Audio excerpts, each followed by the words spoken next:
kirado ani bonya ka kan an ga nga bonya nam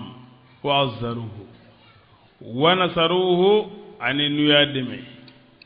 wa tabaw nura alladhi unzila ma'ahu utugran noro ko noro minnu ujigna ka faraka wa qur'ana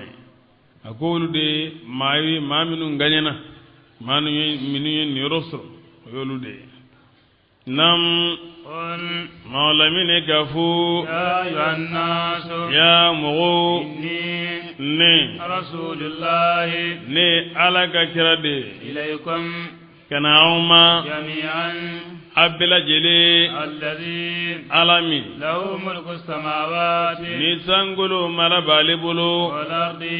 أني دغما كلو لا إله فندي باتو چنگا إلا هو فعلي على إندي يحيي علي دي بنيا مالك ويميت علي دي بفعلك آمنوا أي دومي لمانياغا بالله نيالاي ورسوله أنا كرا النبي نبي ما الأمي باغانكي الذي أمي يؤمن نالمي لمانياغا چنتيا بالله نيالاي وكلماته أنا قرآن آيو واتبعوه أي تقاكو لعلكم أدولا أو تهتدون أنا كندا من قوم موسى أمة جمع قلوب بيولي موسى كمغولا يهدون قلوب مغو كندا بالحق نيشي ويعدلون وبتلين كيرلا به نيشي وقطعناهم أنيو برني درلقا وچارين چارين قول تيجي تيجي 12 تاني فلاي باطا أقبلا أمما جمانتوني وأوحينا أي وايدي إلى موسى كان موسى ما إذ تمامي استسقاه قومه naga mawe jinyi na fi kungo kono أن asuru mino gwanula ay minun ci ma tan flamin ci kada ma kana gelo nga kibara nyini kana nay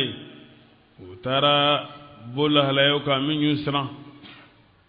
musagne o yukmanye fo musay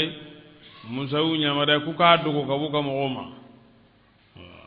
tambe jamfal jam musa jamfa ka fuga mo fo fla ka minuda yushaw an kalib olugo ni masonga wa afo tami nya fo lube jitwara ala dugu doni haram yuga sambina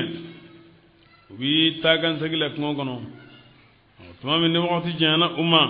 ni mino gwanula ni jini musa ya ala wili ala surla ga musa nya mare ko ga farabugo naga bere nam angode اضرب الحجر idrib bil hajara ka farabugo si بعصاك ni ga bere فانبجست 12 tani filasina ngam poi منه kamini faraina عينا ajinye ni qabla hage قد علم كل أناس abati ma bila jelen doniyara مشربهم umiyorola وظللنا الغمام anye kabasenyenge عليهم ukan kaduni tleje وأنزلنا المن anye jirinye jinjigi عليهم ukan والسلوى ani konosogo كلوا ango mai dumunige من طيبات ما mini fem la sunmauna أرزقناكم nanya ugirisigula وما ظلمونا uma auntonde ولكن nga كانوا ukera يظلمون ubendoninge أنفسهم wirudela وإذ ekatuma taasi قيل tuma minuko لهم umma اسكنوا ay sigi هذه القرية nindugin kono no e baitul maqaddasi وكلوا aga dumuninge منها kamini baitul maqaddasi wala areha duginna palestina dugologo حيث yoro شئتم no yawuja وقولوا agafo حطة anga koy chuni nyininde ala bolo ko junubula وادخلوا aga الباب don dugu dafe سجدا majigi bawi alay يغفر wiyafa لكم awma خطيئتكم aga filima kola ونزيد amina المحسنين nyumangelaw jidni batuye barajiye بدل الذين mawye faleninge ظلموا maminu nyendo nyuninge منهم كمنولا قولا كملا غير الذي فنتناي قيل نوي أفو لهم أما وأرسلنا الرجل يا إلما ko jinu yafate ko hinta tudo nyodo nyoko kibarado nam وأرسلنا الرجل arsalna rijzan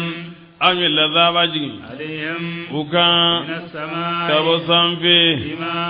nifin sabwe كانوا nukera yawlimuna nubendoninge واسألهم maulami iku nyininga عن القرية yahudiya nyininga yahudiya minumbe madina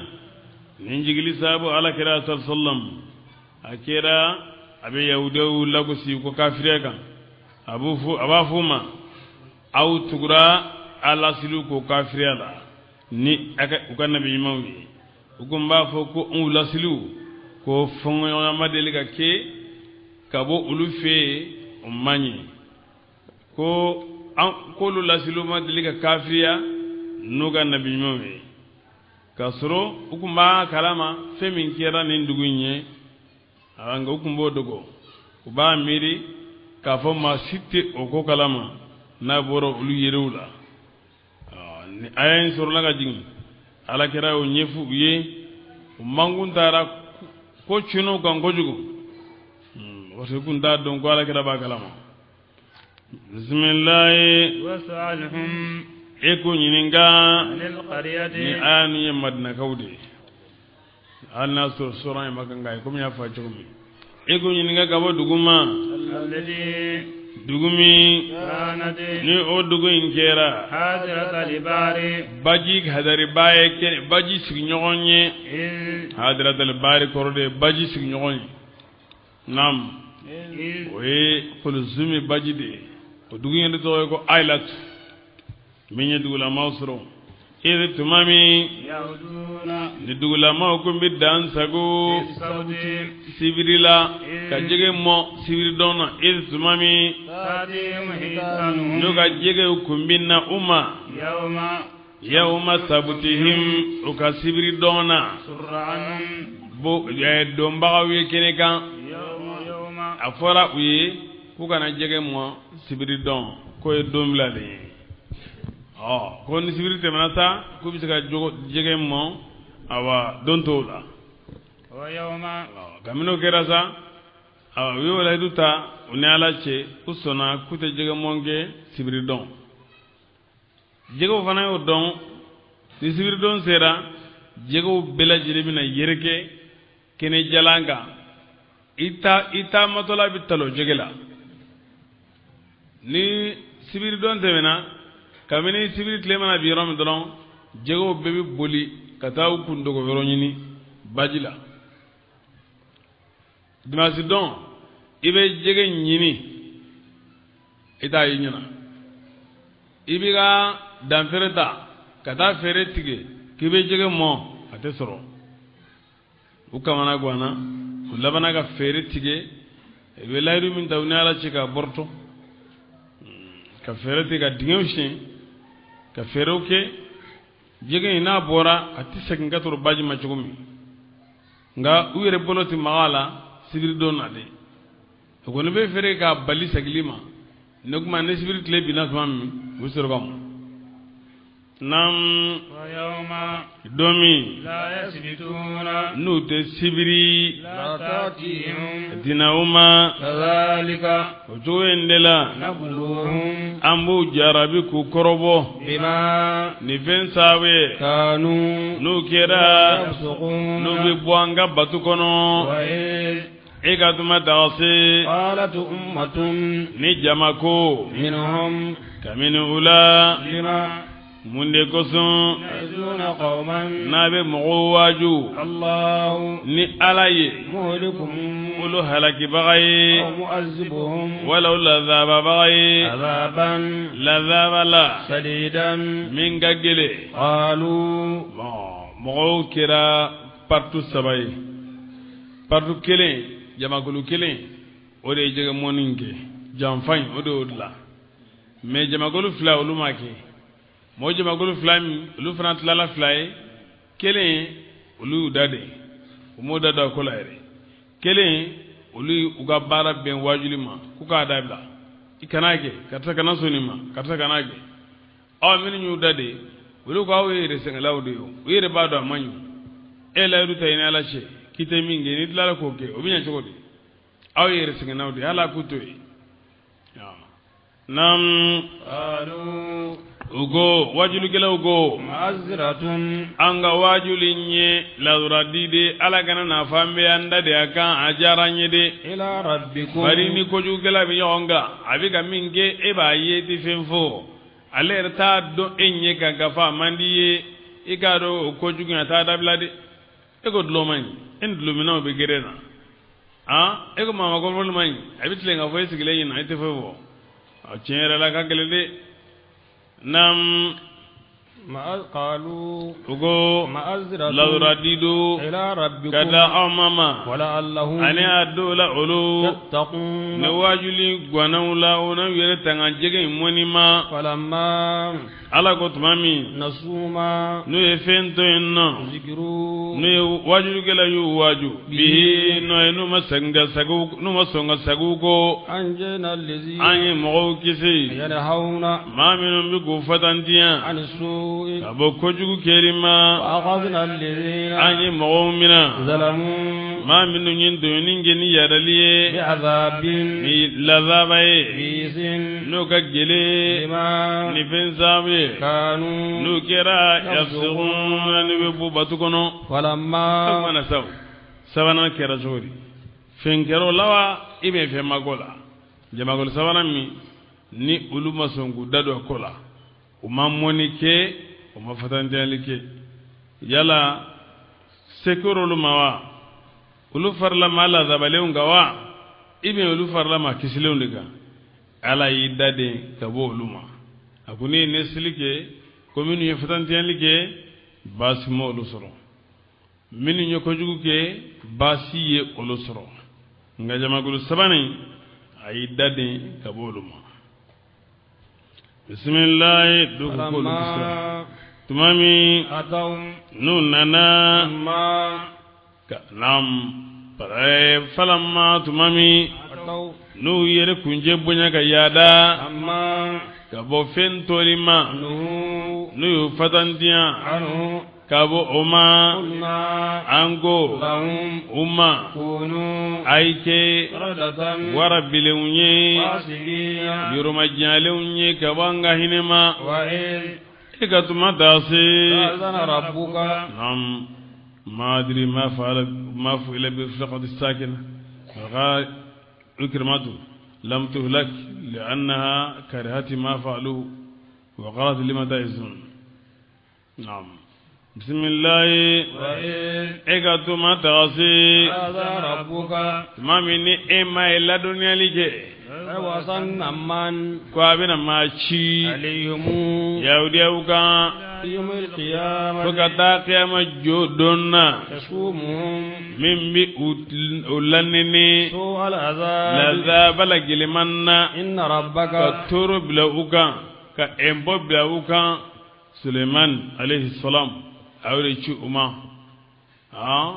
بقت النصر ونانا كفر كافرية ويوفق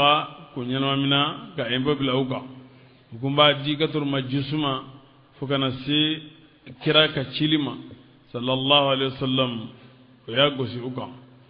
إن ربك إما سريع العقاب أغاني أنغتاك جلي أغاني أنغتاك تلي وإنهم كتالباي ألا لغفور الله يا فبادو باتو دونجوي رحيم هني بادو نوي وقطعناهم أنيو تيجي تيجي بالأرض دوما كلولا ومن كجمان تون شرن شرنيوني منهم صالحون نمان بيولولا ومنهم دون ذلك ما بيولولا من بين يوم يجوكرو كافرون فاسقوي وبلوناهم أنيو كروبو بالحسنات نين يماوي نو نيماوي وسيئات أني جوكمانو يانغتاوي لعلهم أدولا أولو يرجعون نسنغبو كفاسقياما فغلب خلف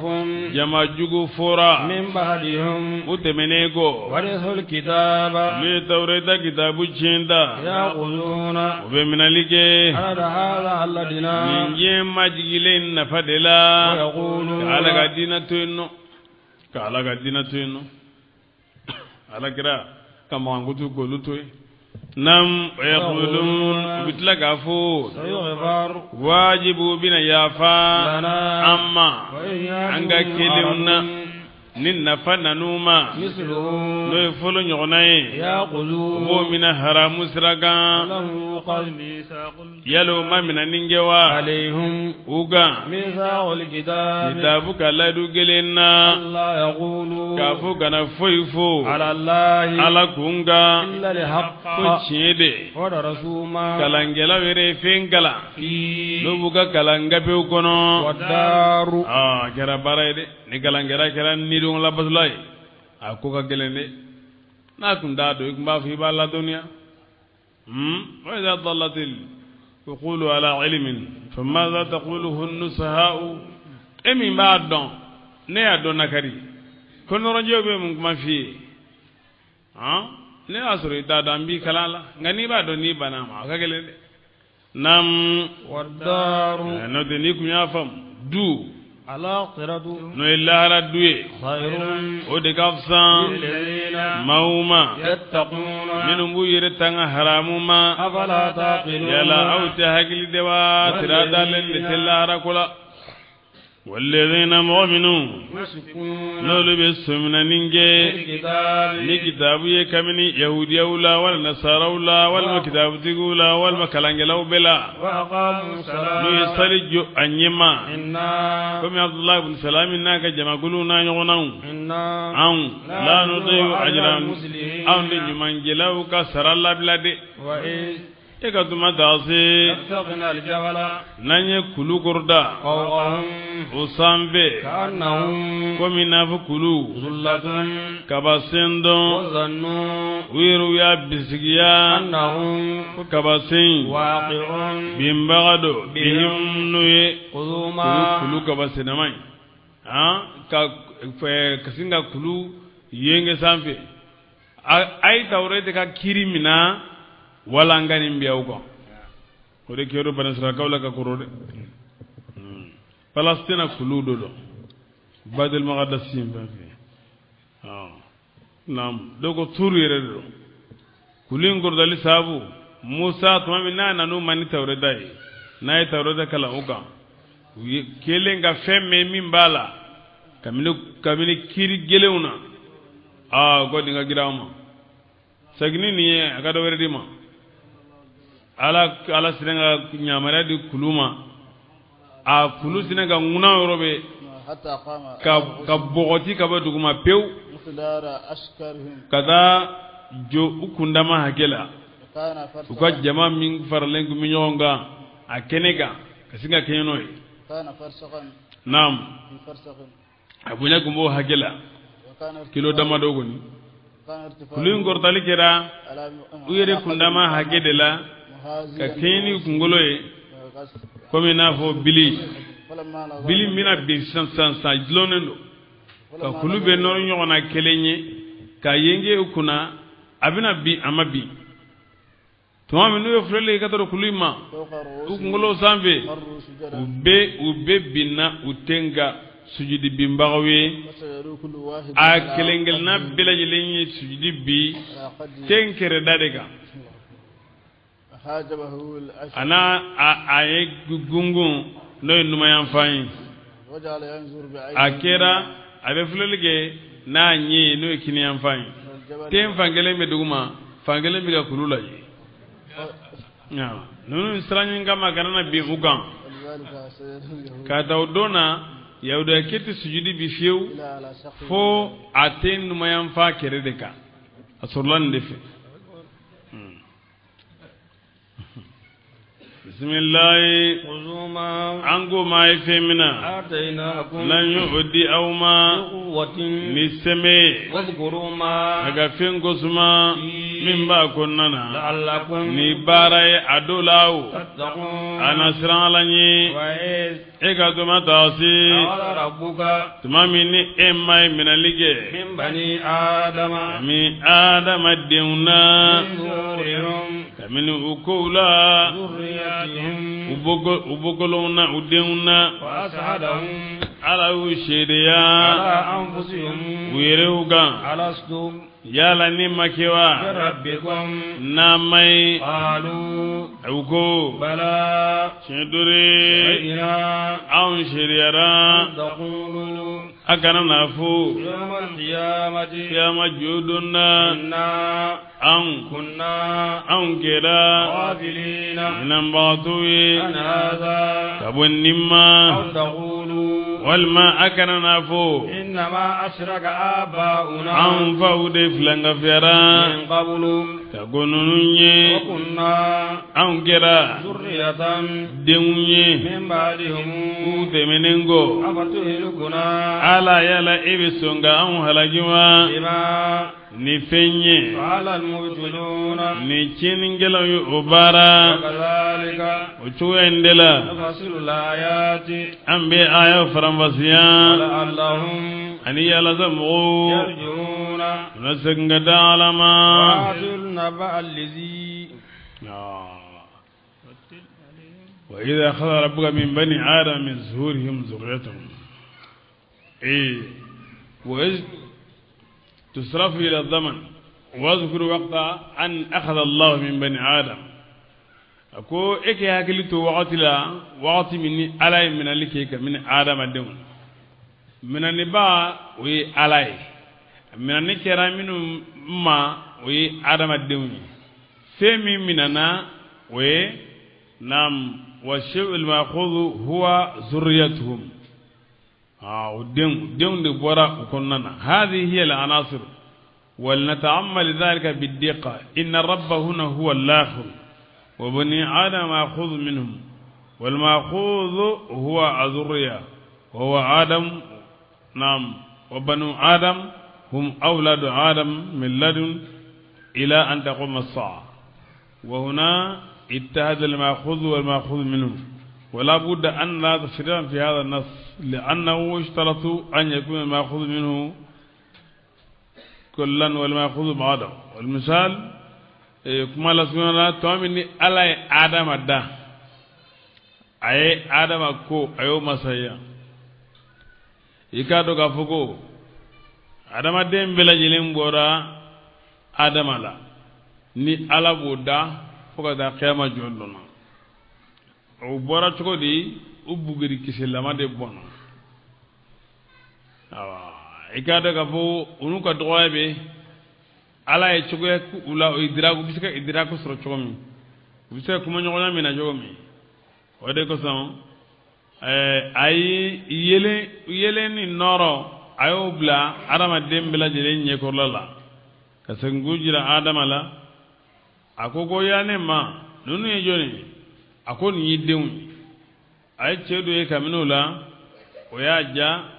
fɛn min nɔrɔ min bɛ o ten na o y'a ja a ko ne ma nin ye jɔnni ye a ko nin ye cɛ dɔ de ye kabini manto labanw na i denw don u b'a fɔ o ma ko Dawudu a ko ala e y'a si kɛ san joli ye a ko ko san 60 a ko ne ma a jidi kabini ne si la dɔ bɔ ne si la san 40 bɔ ne si la i k'o fara a ka san 60 kan k'a ta kɛ san 100 ye o kɛra tuma min ni adama si banna malikalimatu nana ma a ko yala 40 ma to ne si la wa a ko yala o e min denkɛ sɔn 40 na ana ko ko ne bɔr'o la de ko kabini o de la adamadenw fana bɛ to ka don ko la ka bɔ a la a ɲinana a denw ɲinana adama filila o yɔrɔ la a denw fana ye fili sɔrɔ izan zurriyatu adam ukhidat min zahri adam hakaza nam وهكذا نجد أن كل واحد مأخوذ من ذلك هناك ناس يأخذون ذوك الذرة ولا يؤخذ منهم مثل من فرض عليهم الله أن يكون منهم عدو قيما وكذلك يخرج هكذا ناظر من بيجي بروجي فنتي بوتكلا وتي بيبو بو يغنا ده آدم الدم بيبو عليلا ولدهم فنا بيبو لولا ولفنا كم عم بيبو جينا شو من درام أوا أبورا وشوا دلا على كره بنغاليك صلى الله عليه وسلم كفو عندما ما سبحانه وتعالى مسح بيده على ظهر آدم وأخذ منه الذرية وقال لهم ألست بربكم كما من فرو يسا أرفلني يلا نتي أو مايوا وبلا جلنكو كبلا أمنيا دون لك فكو أو زرن بلا جلين بلا جلين لا دوتا كو جانا أمي لا دوتا نو لا دوين ودي جون نالاچه نمي هاكل تورا لا نمي سبتراكا أو سبتراكا نعم نعم. وهنا قد يقول قائل كان لهذه الذرية القدرة على النطق إنها ذرية هكذا تنتظر تكوين الآخر هكذا ذرية كويلا أو سيرك جاب ديوا على إدراك دي ولا ينفو بس اللي بينا لما كيف واردتي باكوننا ikado ka ala de ak manyonya ala be mba fu fema kon fe kon ala de ak manyonya donc sebe ala yi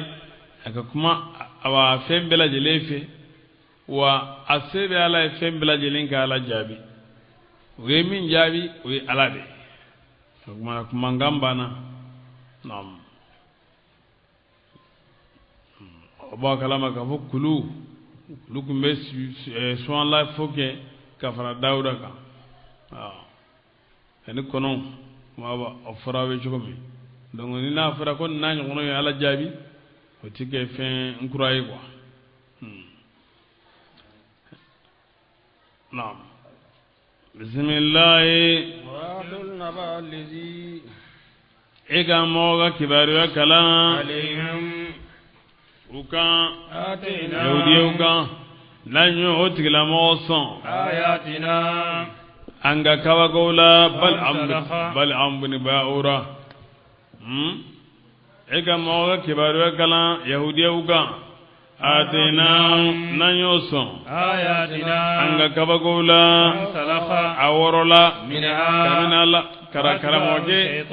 karamoge worola kabaga kalanda kalamfinna gagara ko ce jugi e karamoto ka kalan sarabla pew ka ta jin no fi ka jin kanu bay bara chana bulu atina wa ayatina ala ko aw yason ka kaba ko la khurdubi laji o aya kalta jumani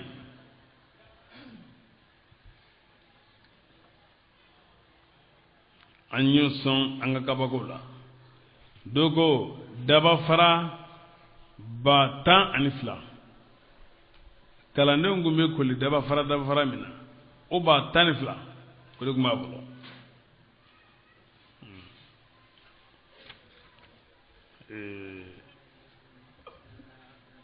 akaza dogo ko me ala kabako do yere kasigilento Musa tumamin naye kanagilun kelelanyini na jigira kan'aniyenunga dugmagolola nam noy shamin dugulo bal'am ata bal'am bun ba'ura nana ilayhi kadru Musa ma tugo bagum bare bulo ugo iga dongo Musa chedo aka far nganado kile demba bulu ukacha anana abina labwanga dugula aban faga ka dugula labla aka mogoye ne ban Israel kawye edin mogoye iga do ujable do jigiyam bi ambolo o ede e kelen pew de bisaka joni gola iga bo iga dala deli aka Musa unsagin kabo amma awa ako auka bone bide Musa yi alaka na yimande ndale bala wa ma hul malaikatu malikaw faralin baga wal mu'minuna ani limana jong فكيف أدعو عليهم ne b'olu danga cogo jumɛn de la وأنا أعلم من الله ne dun bɛ a dɔn ka min ala la ما لا تعلمون n bɛ fɛn dɔn ala ko la aw tɛ min dɔn وإني إن فعلت ne mana o kɛ bɛɛ ذهبت دنياي n ka diɲɛ bi ban a bɛ وآخرتي n ka diɲɛ bi tiɲɛ n ka lahara bi tiɲɛ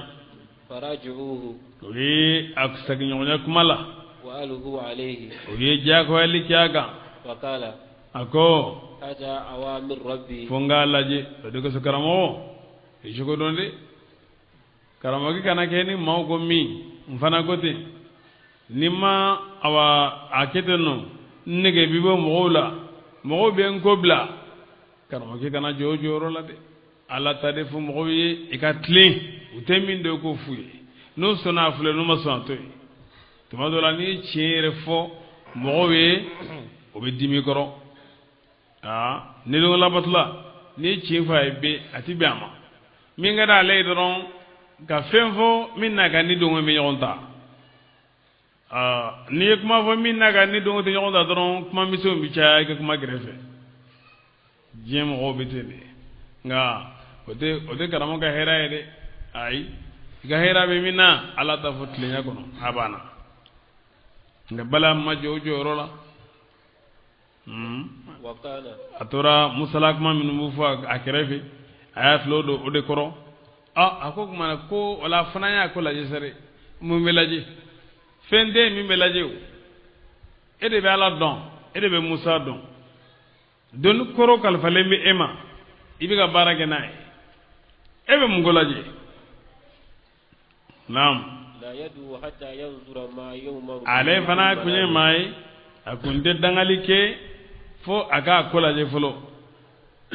naam فأمر ربه في الدعاء عليهم نعم فقيل له في المنام أي استغارة استغارة على تاي ماكيني كيني غانتا يدي تو استغارة فامبا شرع كنو أبي كيني غانتا دي نيار كام فلسالي كدواو كلا بسكو منا كون كتامي ما إبي بارك نوي ngamme ale atake de kadaka sinogo min jira la sogola odi ka fu kanake de kanu dangane لا تدعوا عليهم kanu dangane فقال لقومه akwa ka mɔgɔw إني قد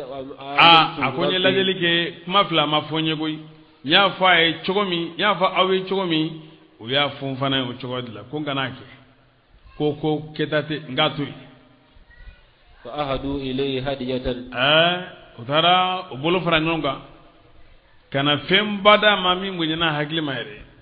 فقبلها dɔnnikɛla tiɲɛyɔrɔ filɛ nin fana ye nata nafolotigi ninnu bɛ dɔɔnin min d'i ma wala fɛn minnu fara ɲɔgɔn kan yalasa i ka u ni dɔngɔ fɔ walima i ka u ni dɔngɔ kɛ o diyaɲɛ ko kɛ o de ye balaw ye dɔnnikɛla ma ayi o mina naam وراجعوه u y'a segin ɲɔgɔnya فقال a ko أتى أوامر ربي a ko tiɲɛ yɛrɛ la a y'a to nka a ko lajɛ de a y'a to n ka ko lajɛ فأمر فلم يؤمر بشيء a kumana a kɛra tulonkɛ sa o bari e yɛrɛ bɛ tiɲɛ dɔn i ye segara kɛ tiɲɛ fɔr'i ye e ko halisa ko kumana i bɛ lajɛli kɛ o lajɛli ko o tɛ lajɛli ye bilen koyi ayi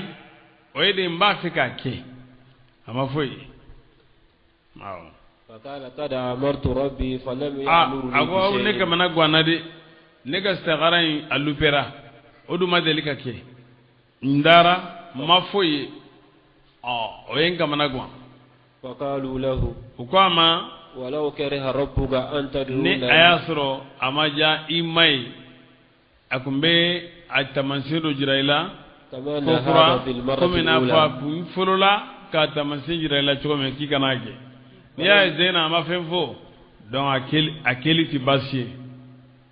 فلم يزالوا يتضرعون إليه o ma wuli o bɛ damakasi kɛ ka sɔrɔ a ma حتى فتنوه fo o labanna k'a jarabi فافتتنا a fana jarabila فركب أتانا له a yɛlɛnna متوجها إلى falimuso kan جبل o ye falimuso ye o y'a ta ye Naam. إلى جبل Ko a bɛ taa yɛlɛ kulu dɔ kan. يطلعه على عسكر بني إسرائيل Ko kulu in n'i yɛlɛnna o kan a bɛ kɛ sababu ye i bɛ Bani Israɛlakaw ka kɛlɛbolow ye. يقال له حسبان. O kulu in ma o dugukolo kan yen nɔ ko Husuban. فلما سار على أتانه غير بعيد Tuma min ni a taamana a ka falimuso in kan hali taama jan yɛrɛ tɛ koyi. ربضت Falimuso birila فنزل عنها a jiginna ka bɔ a ko la وضربها a y'a gosi. فقامت Falimuso wulila فركبها a yɛlɛnna kan ولم تسر به كثيرا a ma taama jan kɛ n'a ye حتى ربضت fo a labanna ka biri. فضربها A y'a gosi وهكذا مرارا a ye o kɛ siɲɛ caman. فأذن الله تعالى لها في الكلام Ala diɲɛna falimuso ye ni kuma ye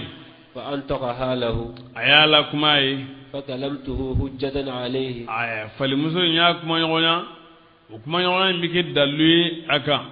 فقالت A ko ويحك يا بلعم i ka bɔnɛ bɛ Balaam أين تذهب e bɛ taa min. أما ترى Tuma أن dɔ la الملائكة ala bɛ adamadenw ŋaju ni baganw ye. Samaso o bana iza abal fiilu ma ata sahibul fiili walam yanfa'il hija wa zakaw. Samasotigi ko Aburahata ko ale bɛna alikaba ci sama bana. Samasotigi nana fɛn min kama sama bana. Bari a b'a dɔn min dɔn fali bana fɛn ma ni Balaam ko k'a b'o kɛ. Ne wajulu dan de ye ni o ma i wasa o kumana min ka di i b'o kɛ. Naam. وأما ترى الملائكة أمامي A ko a ye ɲɛ tɛ malikaw la ne ɲɛ تردني عن u bɛ ka وجهي n gosi n ɲɛda la n ka segin ko. ويحك تذهب إلى نبي A الله ko e ka bɔnɛ bɛ i bɛ taa ka sɔrɔ Ala ka nabi ɲuman ma والمؤمنين ani limanadenw ma فتدعو عليهم i bɛ taa olu danga. فلم ينزجر A ma sɔn ka segin a kɔ a kɛra jarabu ye sawo o y'a sɔrɔ jama b'a ko o bɛ ka félicité cogo min o bɛ ka a majamɔ cogo la. Naam. فقال الله Ko fali bɛ se k'e kɛ ɲɛ wa fali tɛ se k'e kɛ ɲɛ o ne ko e bɛ min kɛ ayi e kelen pewu de bɛ se nin ko la i ka kabila don i ka jama don i faso don ninnu bɛna mɔni dɔw la fali tɛ se k'o bali dɛ o bɛ k'o kuma de fɔ a ye ayiwa. فقال الله سبيل الأتاني O kumana Ala ye falimuso ka sira labila فانطلقت a tagamana حتى أشرف على جبل fo ka حسبان yɛlɛ Usubana kulu kan. فجعل يدعو عليهم A kɛra a bɛ dangali kɛ Musaw kan ولم يدعو بشرا إلا صرف الله به ما دعوه لسانه إلى قومه ni juguman si ye ka ɲɛsin Musa ka mɔgɔw ma fo Ala ka o damire yɛlɛma ka sɔrɔ ale yɛrɛ ka mɔgɔw ma. ولا يدعو N'a ko Ala بخير walaki Ala bɛ se i b'a ye a halakili sababuya dɔ bɛ se ka cun a ka mɔgɔw kan. N'a ko Ala nin k'u la o bɛ se ka kɛ a ka mɔgɔw la. Naam. ولا يدعو بخير لقومه A tɛ إلا dugawu صرف الله kɛ به ni hɛrɛ ye لسانه إلا بني Musaw إسرائيل ye fo Ala ka aw yɛlɛma ka sɔrɔ Bani Israɛlakaw ma. فقال له قومه A ka mɔgɔw ma يا a ka mɔgɔw ko a ma يا بلعم Balaam أتدري ما تصنع e bɛ ka min kɛ i b'a dɔn إنما تدعو لهم وتدعو علينا i bɛ ka dugawu k'olu ye k'anw danga de de. فقال A ko هذا ما لا أملكه nin ye fɛn ye ne t'o mara ne ka danbere ma deli ka ɲagami n bolo fiyewu n'i y'a ye awa ko bɛ ka turu a kan kan a kɛra contraire de ye Ala diminankɔrɔ de ye a ye n mago de sa a kumana n y'a faamu.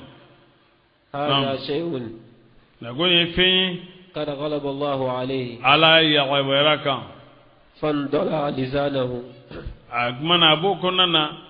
a nenkun janyana a da kɔnɔna ma ka sin ka nenkun filifala kɛnɛ ma فوقع على صدره o binna a disi kan فقال لهم a ye ko cɛjuguyara a k'u ma الآن قد ذهب مني الدنيا ko والآخرة sangoni ne ka diɲɛ ni ka lahara bɛ tiɲɛna ولم يبقى إلا المكر foyi ma والقضية to n tɛ segin ko bilen koyi kɛlɛ do sa foyi ma to fo janfa ani pilanjugu duwawu ko taara ɲɛ bile koyi ne ka duwawu ti mina bile u ye tiɲɛ ma ko sa فسأمكر لكم وأحتال mais naam فسأمكر لكم ne bɛna plan dilan aw ye وأحتال n bɛ fɛɛrɛ dilan aw ye اهملوا النساء a ye musow aw y'u dɔnni وزينوهن a ko masiri وأعطوهن صلعا a ka marchandise d'u ma feerekɛfɛnninw d'u ma ثم أرسلوهن إلى أسقر بني a ka taa a إسرائيل k'u ci ka taa banisiralakaw ka kɛlɛkɛ bolo ma kɛlɛden minnu filɛ a ye musow ci u bɛ taa feere fɛn feere k'u yɛrɛw fana feere ومعروهن naam a k'u yamaruya ألا تمنع امرأة ko نفسها من kɛnɛyana رجل muso ninnu dagabana muso ninnu k'u kana magali baasi bolo bali ka b'u ma u ka taa cɛw dusukun tiɲɛ ni u ka masiri n'u ka yeko ɲuman n'u ka dafalen u jɔlen dafalen do naam فإنه إن زنى رجل a ko بواحدة n'a y'o kɛ jagoya adamaden u filɛ ka mɛn kɛlɛ la cogo min u filɛ ka mɛn fɛn ninnu na cogo min ani kungokɔrɔ ninnu na cogo min i b'a sɔrɔ u jarabilen do ni u y'aw ye dɔrɔn o tɛna kari ka bɔ aw ma na a y'a yɛrɛ labila u ye dɔrɔn u bɛ sɔn ka don kojugu la ni e dun ye jɛnɛya kɛ dɔrɔn i mako salen i kɛra maa ɲuman ye cogo o cogo n'i ye jɛnɛya kɛ siɲɛ kelen dɔrɔn a banna i mako sara naam كفيتموهم ko o la ala b'aw kisi awa o tɔɔrɔ ma ففعلوا o ye o baara فلما دخل النساء الأسقر tuma min awa musow donnen musa ka kɛlɛkɛdenw ni ɲɔgɔn cɛ مرت امرأة من الكنعانيين kumana muso kɔni dorogela cɛw la u bɛ bololakala na u nɔfɛ awa cɛw bɛ k'u ka marawacikaw ta n t'a wari di i b'a di n t'a di ayiwa u bɛ bololakala na sa aya على رجل من أزماء بني إسرائيل awa an bɛ kelen ta fɔ n'o tɛ caman de kɛra u dorogela ɲɔgɔn na o cogoya la mɔgɔ yɛrɛ hakili tɛ maa fɛ bilen bɛ sɔgɔlala ni dɔ ye parce que muso ninnu jama kun ka ca min yɛrɛ kan ka maaw fatantiya n'o ye kumando ye kɛlɛkɛda la ne b'a fɔ ko denmisɛnw k'a dabila ayiwa o ni dɔ fɛrɛla naam وكان رسول سبت شمعون بن يعقوب naam فقام إلى مرأة ale wulila ka sɔrɔ muso dɔ ma وهكذا a بيدها y'a tɛgɛ minɛ حين أعجبه tuma min جمالها n'a ka ye ɲɛna n'o y'a ja ثم أقبل بها o kɔfɛ a ɲɛsina n'a ye حتى وقف على موسى fo a ma maloya koyi a y'a minɛ n'a tɛgɛ ye ka na jɔ musa la jɔnmaya kosɔn وقال a ko إني أظنك أن تقول ne b'a هذه miiri حرام عليك i k'a fɔ ko nin fana ye haramu ye kɛ قال musa ko أجل هي حرام e عليك yɛrɛ ko ne b'a dɔn nin ye haramu ye e ka ni ɲɔgɔnna bɛ kan wali muso don kana gɛrɛ a ma kana bila gɛrɛla cogo si la قال a ko فوالله لا ko نطيعك tiɲɛ yɛrɛ la ni ala bɛ min kɛ a k'o kɛ an t'i batu nin kelen na dɛ ثم دخل بها o de kosɔn sariya y'a bali muso dorokɛ ɲɔgɔnya a haramalen don a tɛ bɛn cogo si la awɔ ka dorokɛ muso la a haramalen don ثم ka دخل kɛlɛ ni walimuso بها ye ka kɛlɛɲɛ n'a ye a haramalen don awɔ a ka feere haramu don bari ka sababu kɛ a bɛ dili kɛ ka sɔrɔ fɛn ma min man ɲi naam o kɔfɛ a donna n'a ye قبته a ka soden kɔnɔ فوقع a عليها ye jimaw kɛ a fɛ فأرسل الله عليه ala tɛna طاعون ka fiɲɛbana ci o yɔrɔ bɛɛ في الوقت o ye waati bɛɛ فأهلك منهم 70,000 في ساعة من o yɔrɔ bɛɛ النهار lajɛlen na mɔgɔ 70,000 olu bɛɛ lajɛlen mako sara o bɛɛ halakira من علماء بني eri إسرائيل kelen kɔnɔ tile fɛ tile eri kelen mɔgɔ 70,000 ni bali an buni bawura ka feere bisimilayi naam وأتي النبأ الذي i ka mɔgɔ ka kibaruya kalan عليهم yahudiyaw kan آتيناهم nan y'o tigila mɔgɔ sɔn آياتنا an ka kabakow la فانسلخ a worola منها ka bɔ kabako ninnu na فأتبعه الشيطان sitani tugurago وكان a kɛra من الغاوين filibantiw dɔ ye ولو شئنا n'a kun y'anw ja لرفعناه an kun bɛ a kɔrɔda ka taa dɔnnikɛlaw jɔyɔrɔw ma diɲɛ ni lahara la بها n'a ka dɔnni ye ولكنهم nka sa ale أغلل a ye miile de إلى الأرض ka sɔrɔ dugumakolo ma n'o ye diɲɛ kanu a y'o de sugandi واتبع هواه a y'a ni dɔngɔ a y'o de labato ومثله n'a kun y'an ja an kun b'a kɔrɔta bi ha n'an ka aya ninnu ye dɔnniba min kun b'a la an kun b'a kɔrɔta n'o ye nka ale ye dɔnniba in doloki bɔ a yɛrɛ kan na k'a kɛ ni dɔngɔ labato ye k'a kɛ nafolo mina ye nkalon kan a y'a ni dɔngɔ labato nam ومثله ale ka dɔnnikɛla suguya ka misaliya كمثل الكلب a b'i komi n'a fɔ wulu ka misaliya de إن تعمل ale ka ninakili tɛ se ka oxygène ta ka ɲɛ o kosɔn a b'a ninkun bɔ yalasa na oxygène caman sɔrɔ ka se joli ma wulu bi ten de wulu nin kɔrɔlen don a ninakili a bɛ a nin de bɔ k'a yɛrɛ dɛmɛ n'a ye nam إن تعمل adamaden fɔngɔ fɔngɔ mana sɛgɛn walima degun dɔw ma ni sɔrɔ disi la a bɛ kɛ sababu ye i b'i dayɛlɛ ka ninakili n'a ye tuma dɔ la ni adamaden ni bɛna mina ni i nun tɛ se ka i wasa ni nun bɛ don oxygène min ye fiɲɛ min ye o tɛ se k'i wasa i bɛ ninakili ni da ye nam a ko ale ka misaliya bi komi na wulu ka misaliya de إن تعمل ne y'i godon عليه wulu ka ni gɛnni ye ko boyi taga boyi يلهث a bɛ sin k'a nɛn bɔ i b'a ye nɛn bɛ bɔ a bɛ ninakili أو تترك wala n'i y'a to yen yɛrɛ a b'a nɛn bɔ ذلك fɛn ɲɛnama foyi tɛ min bɛ ten komi wulu cogo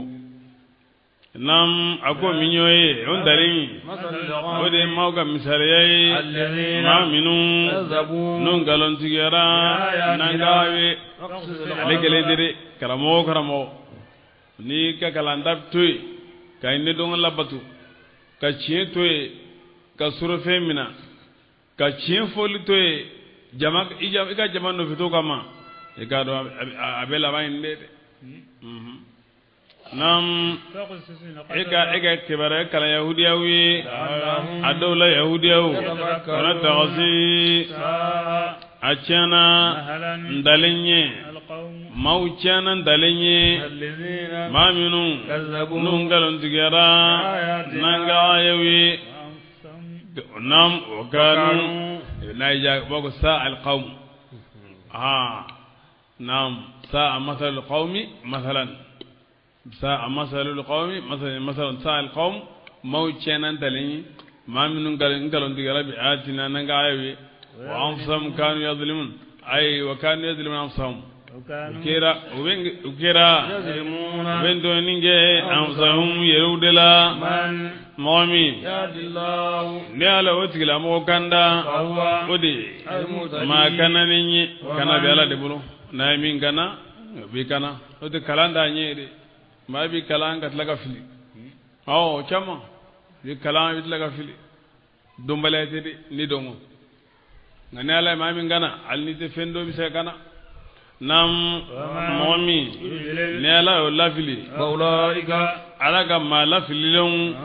olu de ye alkhasiruna maa bɔnɛnenw ye وقد زرعنا كثيرا a ko nin kelen tɛ dɛ wallahi ba tɛ anw ye caman da لجهنم jahanamadenw kama من الجن kabini jinɛw la والإنس ani adamadenw na لهم قلوب dusukun b'u ye لا يفقهون u ti tiɲɛ faamu بها ni o dusukun ninnu ye ولهم أعين ɲɛw b'u ye لا يبصرون u tɛ ala ka sɛbɛn dalilu ye بها ni o ɲɛ ninnu ye ولهم آذان tulow b'u ye لا يسمعون u tɛ wajulu ɲumanw mɛn بها ni o tulo ninnu ye أولئك o tigilamɔgɔw labana كالأنعام komi baganw cogoya بل a bila هم o tigilamanw adallu u fililen bɛ ka tɛmɛ bagan nka hali bagan filɛ nin ye ni min b'a nafa a b'o dɔn dɛ bagan ni min b'a nafa a b'o tigi dɔn dɛ wulu filɛ nin ye e min bɛ dumuni d'a ma ni ko maama a bɛ na nka ni e min ma deli ka fɛn d'a ma fɔlɔ i fura d'a ma ne ko maama dɔrɔn a b'a fɔ janfa da bɔra ne ko maama dɔrɔn a bɛ boli bagan fana bɛ ten nɔ maa min delila ka maa min b'a dumuni fo i b'a ye u bɛ yaala sigi kɔ hali n'a kɛra bagandenni ye e min bɛ dumuni d'a ma dɛ n'a ye dɔrɔn f'a bɛ yaala i kɔ dumuni waati sera u bɛ to ka mankanw ci n bɛ fan bɛɛ lajɛlen fɛ o b'a sɔrɔ u ka dumunikɛ waati sera donc o kɔrɔ ye ko bagan ka kɛko ninnu ye ala ye nin bonyaba in kɛ e ye ka den dawulaba in di e ma e ma sɔn k'o dɔn ala ye ka ala wale ɲuman n'o ye bagan fasa yɛrɛ ye nam a ko o tigilamɔgɔ olu tigitigi olu de ye ɲinanbagatɔw ye tɔgɔw bɛ ala ye n'o ye tɔgɔ ɲumanw ye a ye ala wele ni o tɔgɔ ninnu ye a ka mɔgɔw to yen nɔ maa minnu b'u cɛ ala tɔgɔw la u bɛ n'olu sara ni fɛn ye u bɛ n'u sara fɛn na n'u kɛra ni u bɛ o baara naam tɔgɔ ɲumanw bɛ ala bolo ko ka ala wele ni a tɔgɔ ye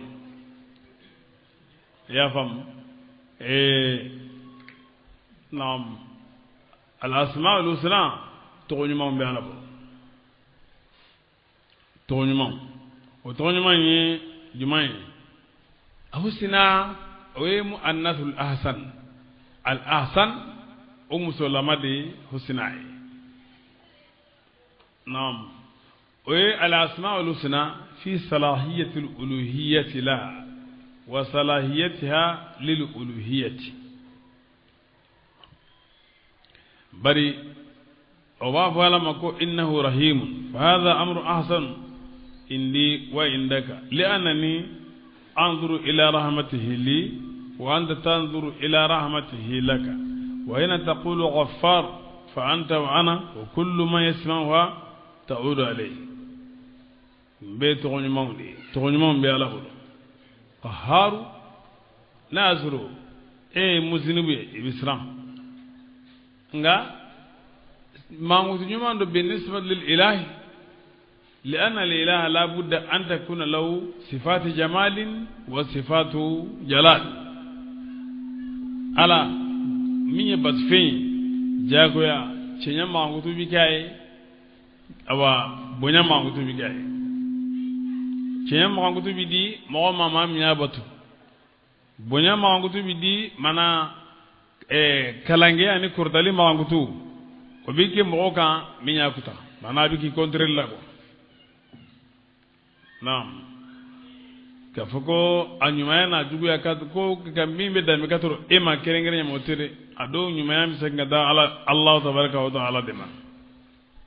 tɔgɔ 99 kɔma fil hadis a bɛ hadisi la o cogoya la ni maa min ye a tɔgɔ 99 in tanga o tigilama bi don arijɛnɛ na tɔgɔ 100 t'a la ni i y'a durusi i bi don arijɛnɛ naam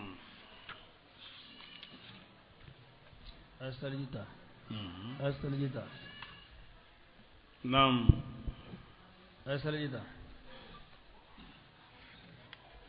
naam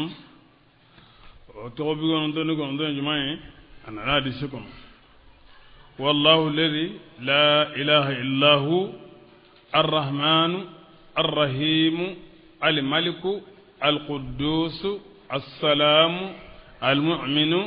المهيمن العزيز الجبار المتكبر الخالق البارئ المصور الغفار القهار الوهاب الرزاق الفتاه العليم القابض الباسط الخافض الرافع المعز المذل السميع البصير الحكم العدل اللطيف الخبير الحليم العظيم الغفور الشكور العلي الكبير الحفيظ المقيت الحسيب الجليل الكريم الرقيب المجيب الواسع الحكيم الودود المجيد البائه الشهيد الحق الوكيل القوي المتين الولي الحميد المحصي المبدئ المعيد المحيي المميت الحي القيوم الواجد الماجد الواحد الصمد القادر المقتدر المقدم المؤخر الأول الآخر الظاهر الباطن الوالي المتعالي البر التواب المنتقم العفو الرؤوف مالك الملك ذو الجلال والإكرام المقسط الجامع الغني المغني المانع الدار النافع النور الهادي البديع الباقي الوارث الرشيد الصبور ترمزقا لك لنشغالا ni akaka bela jelin ganin tanga ka bela jelin dursi ka bela jelin korodon ala togodo ni be ala wele ni makube awa minna ibsika ala wele ni munasabay munasabaw misali yasa ni makube gersegela ya razzaq يا رزاق يا الله الرزاق يا الله الرزاق ولا يغنو يبالا ويلنوي على اوجين ديما يكا ويلي اولا ويلل نيغتيبو على لا دي ويلل نيغتيبو على لا كافكو ادم ديني داسغا دالا كا ويلي اوا كو ابيديمي اي على يرد كو غا لي ويلي ان نيغتيبو على ibe tlenga wele mo million jatu ba wele ñom fi o te ñom sulayri nawa nam ni mela jele wa ke bi kitab salim gono tirmizi ñafo jami saxuru ñafo nam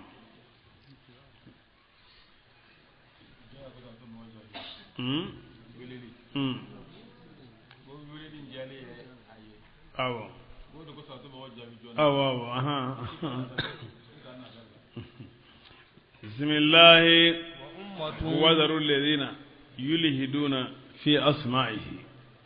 kwa ga moto ma minu mi jenge ala to gola ka jenge ka bo chema ala to gola wi ga bolu to de fara ka bala to gola nafudo mako lata nafudo mako uza dugo lata ko bura allah la uza ko bura azizula manata ko bura mananuna ko kango lutoy chogelena ala to shido mbali angolu yekutoy angala welena to jelewi o de kafsa ite to minun shido evoluté ludo ye mako me mako nya dron do te siga foki be baraji soro ko baraji ko soro la to nyagam nyona o ga da harfe do ta en fe ka ta nyagam nyona o te ala to de wala be ala to ta ko lu toy kani kelu ka fiyo na ka ibsika ala dali ya Allah ubi ya Allah bi haqqi Muhammad ya Allah bi jayi Muhammad okay wala okay wadi kafsan ni amla hala mahadu amla hala mahadu ti Allah Muhammadu de ibe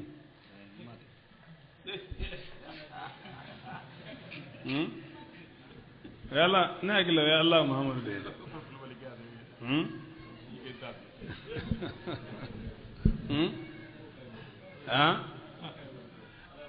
kan ko sebe Abdurrahman ko de gatele amla hala mahadu de gatele Abdurrahman tasige to aba bonyo kona ya Allah bijay Muhammad ya Allah bijay Muhammad luka utlene bega deme wa to nyagamile non nako kala to do ta ko mo to do ta ko birsa nyokona ko fen nyoy ngoro goni a bebu boloy bebu boloy anga mo be kuma ne ga donni de be min don ina ala ci be kuma no e ay de mi ngoni nyedon am bisa te mo kerafe aw ningo ne jelendo ala to on jelendo ya ay ya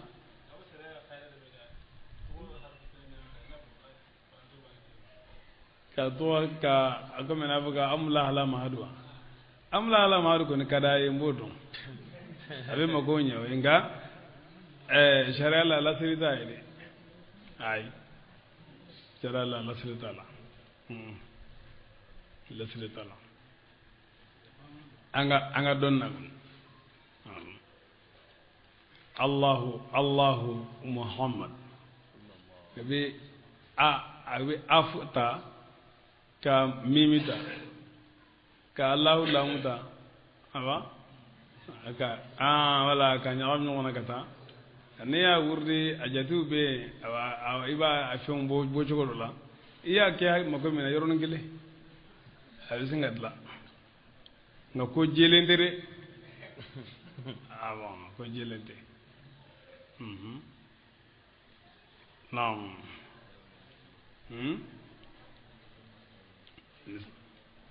bismillah Muhammadun badon moru be zonga doni fama ngan angumana nanga don dade ningene ngante femi don ante kuma na fiyo be femi bana nyami ka femi num mbali ka soro foitula ambo fana fo ko jeya ka si ala to ka ka wele bi kono do kono don ime ala to bete bi kono do kono don yede to wero be to bi kono do wero be no kitabu do be go riyadul jannati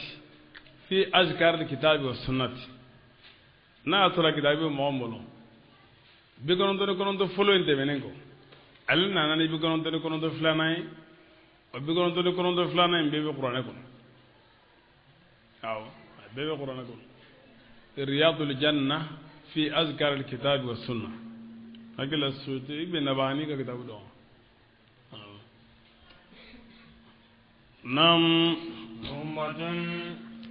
man dombe mimman kamini mawla nanyuluda yaduna ulube kananinge bil haqqi nichi ويعدلون witle bihin ochinye والذين mu'minun كذبوا nungalon tigera بآياتنا nanga qur'ana ayawi نستدرجهم ambu nemene mina من حيث kamini yoro la ya'lamuna nutadon قولي nebe makono ninge لهم uye إن كيدي ne ka bara nyonya ne ka dabali متين asimin dalendo أولم يتفكروا ala ko ale ka dabali awa ko simin dalendo ngamin enninte dabali awa dabali te ala to do ire ala to do ti faraka ba daballa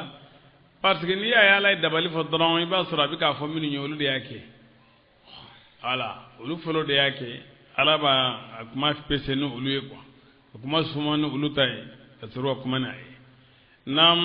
أولم يتفكروا yalo bɛ nin bɛɛ la o ma taa sidi wa ما من جنة k'a dɔn ko fa tɛ بصاحبهم ni u jɛɲɔgɔn ye n'o ye mahamadu ye ni jigili sababu ye jumɛn ye ka bɔ alakira yɛlɛnna safa kan a y'u wele kabila ya bani fulan a bɛ ko bagabaga ala ka ɲankata ɲi قال بعضهم dɔw ko إن صاحبكم aw ka cɛ in fato don de فبات يهوت a sira a bɛ kulo maaw kunna fo ka dugu jɛ وإنما نسبوه إلى o y'a dami katoro fama لمخالفته sabu الأقوال awa a y'u fɔngɔ ɲɔgɔnya kumakanw na ani baaraw la إنه كان موحدا n'a y'a sɔrɔ tawhidi mɔgɔ dɔ n'a sini bɛ ala ma n'a bɛɛ lajɛlen بكل معرضا عن دنيا n'a banlen bɛ ka bɔ diɲɛ ma a n'a nidɔn ko وهم ليسوا olu كذلك ti tɛ nɔ naam ما من جنة a ko faama kɛ بصاحبهم ni u jɛɲɔgɔn ye إن هو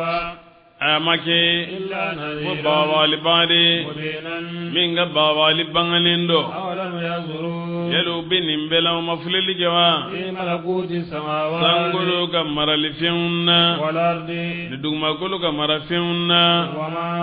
ani fɛn na خلق الله ni ala y'o da من شيء mana kɛ fɛn o fɛn وأن عسى ana bɛ se ka bɛn أن يكون a ka kɛ قد اقترب أجلهم n'u ka sanga surunyana فبأي حديث a bɛ ni baro juman ye بعده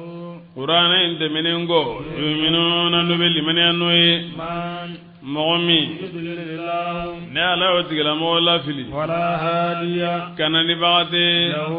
o tigilamaa bolo ونذرهم an b'o to yen nɔ في طغيانهم u ka fili la يعمهون u bɛ kunna siri a kɔnɔna na يسألونك u bɛ ɲininka magankaw bɛ ɲininka عن a الساعة bɔ kiyama sanga ma أيان o مرساها yɛrɛ waati jumɛn de ale sabati waati a bolo o bokala bɛna bila waati jumɛn de la قل nin don in a kuma cayara de a kuma cayara sabu don man nɔgɔ ani saati o y'a tɔgɔ dɔ ye a saa a ko wa ma amuru saati illa kalamhi albasar aw huwa aqrab a ka kɔlɔsili teliya kojugu bolo a ko a ma kɛ fo komi n'a fɔ n ye komini wala a ka sɔrɔ ye bɛ jɔnw bɛ kɔlɔsi tile kelen hakɛ la mana tile tilancɛ hakɛ la bari ala ka kɔlɔsili ka teli ka sɔrɔ kɔlɔsili ko man nɔgɔn n'i ko i bɛ mɔgɔ sɛgɛsɛgɛ a ka san kelen baara la a ka san tan baara la a ma nɔgɔn dɛ jama dun ka ca ka sin ka bɛɛ sɛgɛsɛgɛ ka bɛɛ ta jɔ i la yɔrɔnin kelen na min bɛ se o la o ye daliba de o ye alahu de ye togo caman de bɛ alqiyama in na a togo de ye alqiyama a b'a wele n'i ye a mɛn o kan bɛ nin don kelen de ma bari mɔgɔ bi jɔ danfɛnw daba ma ɲɛkurula la a don na a don de bɛ wele ko alqari'a sabu dusukun bɛ pan siranko bolo a don de bɛ wele ko alhaqa bari ka sababu kɛ ale don de sabatilen don a don de bɛ wele ko alkhafida arrafi'a bari ka sababu kɛ a bɛ mɔgɔ dɔw majigin a bɛ maa dɔw kɔrɔta a don de bɛ wele ko atamma bari ka sababu kɛ ale de ye fɛn kun kelen ye n'a segin cogo t'a la ale de bɛ wele ko asamma bari ka sababu kɛ i tulo tɛ foyi la ale kunkan kɔ ale de bɛ wele ko azalzala bari ka sababu kɛ dugukolo bɛ yɛrɛyɛrɛ ani dusukun bɛ yɛrɛyɛrɛ a don na ale de wele ko yawmul furqa bari ka sababu kɛ maaw bɛ cɛrin-cɛrin dɔ bɛ taa arijɛnɛ dɔ bɛ taa tasuma la yawmul maw'ud o y'ale de sabu ala ye maa dɔw layidu ni arijɛnɛ ka dɔw bagabaga ni tasuma ye yawmul ard jɔn bɛ jira ala la o don de la yawmul mafar jɔn kafiri b'a fɔ o don de ko ayna al mafar ay al yawmul asir don gele barika sabiga kolosili ka gele awa mawga koron ndantime bolo adona fo sendege gelen biye sendege bagelen bisikaye sendege gelenga wala min ka chaw yere bismillah wa ayyana mursa fil kalam isti'aratun bil kinaya shabba as-saada bi safinatin fil bar wa tawazikra al mushabba bih ورمض له بشيء من لوازمه هو الإرساء فذكره تخيلا وهذه الجملة من المبتدا والخبر بدل من الجر والمجرور قبله ما يسألك عن وقت مجيء الساعة نعم ورده أيانا مرسى كوالا بوكالا بنا بلا وات جمعي كو جيغا كلو جين بيكو ناو جيغا نغولونde كوالا بيجو وات جمعي جيغا بولي بيجو وات جمعي bari bogala blalo kina de kabo kulunga bolli jolima nam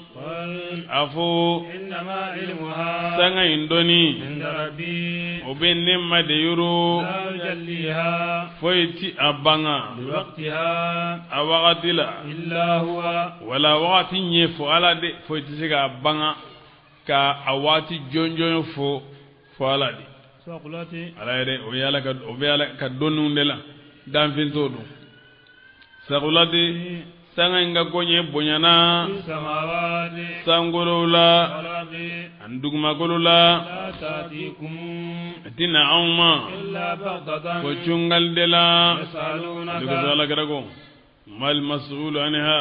bi a'lama min as-sa'il ko karamo make no ba donga teme kalandenga tuma ni kirani ngara gabo sa'atuma kuma no surla ka nyininga kabo atamansiuma asurnali tamansium ayolu nyefu nam yasalunaka ubi nyininga abi gomena fo dana se bagade anha kabama afu innama ilmuha adoni inda allah ubi aladiru walakin akthara ngama sonjama la ya'lamun uti adon mawla mine gafu la amliku naf'an nete nafasa mali mara linafsi nyere wala darran wala toro nyonni illa ma bofemi sha Allah nala yokanu wala afuye ko qaida minye ne Muhammadu sallallahu alaihi wasallam gafuka nafasa magana nyerema nafa mayro nafa waqtu nafa la kulu don kolu kerengere ni ka toro waqtu wa toro sursraw ko olu sraw bla kolu don ku donagar ku bla ako otene bolo lego ne arama dende dono ne ala en ke choko mi don be ala mena no naam illa ma fa bi sha Allah ne ala yukan ولو كنت ninne gungera أعلم الغيب kombe dogolendo لاستكثرت ngumbe chalige من الخير tamini herala وما مسني سوء ko jugo gondena ne mawade إن أنا ne mage إلا نذير ko bawali bare وبصير ani niswan jani bane arjani لقوم mawiye يؤمنون ma min bil man ya والذي chedo de ala Muhammad Rasulullah sallallahu alaihi wasallam akanga ninfo annofe mowe akanga ninfo kafiru bari ga sabge ni min tubira ni ko do yosro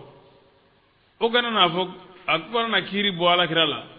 ko e bado ni bene soro munama foyi e bado ni ngo ndama ni la munama foyi na ma jira ka fo ko mdadu o bena jigala pede ko abado de kwa yake ko kono jigado ni ya ni kera kono jigado kono to ko mbanye fanyi eni be hera do ire be hera do tanaye aba jago ay fo nyemo ga ni fo aga jamai bali ni fora ni folen ko sa agmani ala e hera milatige abe nyom bilasrano wala kumana ni ngorote ko bonyati kirai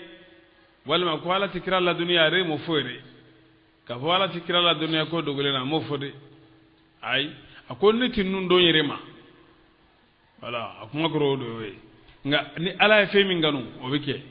ne ala in la dunya mina amuki ala masi kana kira majigi kabo aka bonya kono wal ma ga joro la ni man nunye ma ngala nyini toye kwa kuma ngala nyini bangale do afamele do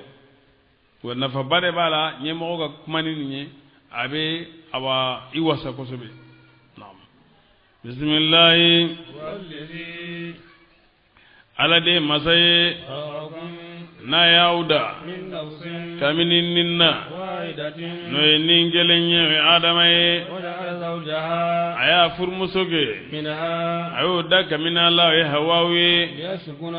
yalaza adama na mile إليها kadro awawma ولما tumami تغشاها na ya kafunyonya حملت hawawi konoda حملا konona خفيفا no ka fegi ومرت atakan segina به no ye ولما tumami أثقلت ni kono bara ngiri yarani de دعوا الله dawa ربهما Allah ufla ala wele ربهما ala minye ufla mai لئن آتيتنا صالحا wallahi ni anson denyumanna لنكونن wallahi mbike na shakirina bagada bawdoye فلما tumami آتاهما ni ala yuson denna صالحا no e denyumanye جعل شركا ye jenyonge له denye فيما fenna ni ala آتاهما oduma ifla ye jenyonge alai ko abdul hars akanga ge abdullah de le ge abdul harsi nga olukani harsi ukala jinite ko batude ay ninde batude de ndika foka ishraku budiyala akuma koroto adama tangalembe kabo ishraku kera to gwansande la utuga mushriki patu yake kada kundore kama afara ko ni denti balo ni den wolola ni dara fili wala ni da to da filola jona wal bona yona wala ni awa jon nyatomo yen oto de fo lolo yatomo ko abi balo oto fila nga fede ai we sababu gwansani ala uluba ta wa to da parce que abigo mena fo ko ni ejigiti garasa ko re den joli joli wolo asima balo na fara ko ni ni mboy to la kabla mo wore to la ko abiso nga balo o no tigi gesege jara bi balo ke ne na balla jonde ya balo ala ka fo ka fili o fe ke sababu go ansango ni sababu bende sababu kenenganda ube sababu maanawiya ube sabateledo magano lugende nga eska kanyi wa ibe manyi ay bon kuma bo yoro de la silama la eska onyo kono ka kanga kewa ibe manga ke kuma bo yoro de la na nyukunye alamina ka awa ala deli ka siala ka manyuma mo ko do kiye o ngafsa walma ka fra nyini parce que dem balo bale ya fana sababu ya dama do bisikake sababu ya dama do bisikake wona fo ama ni jelu suri na nyona tuma do la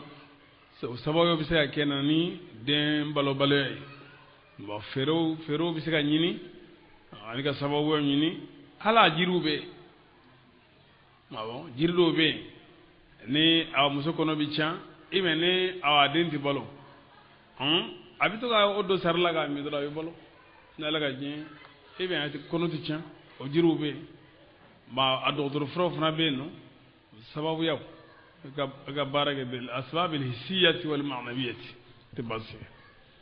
nam فسأل الله alaga segor dalindo أما kabo fimma يشركون no be ala flanga fiyawla يشركون ما yalo be fim fara alaga batulawa لا يخلق شيئا min de foida وهم gazro lu hirew يخلقون wirew dade لا يستطيعون نصرا utise demenna لهم uye ولا ينصرون wala anfusahum yansuruna utu yirew fana deme وإن تدعوهم ni e wele bolu wele إلى الهدى kada kanama لا يتبعوكم uti tugawu kode adama gaga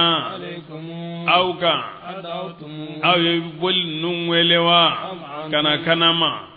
wala aw samitun adadenedo uti kalamo ilahun yabulu sa'alubanu birasi abi zar al-ghifari ala tubila ayo kuma defo ala intran jombay ni jin bambay ayo odifo ukume jome mbatu ngolu ni ya sengelenta ka nyegene ke akungolola ka jingata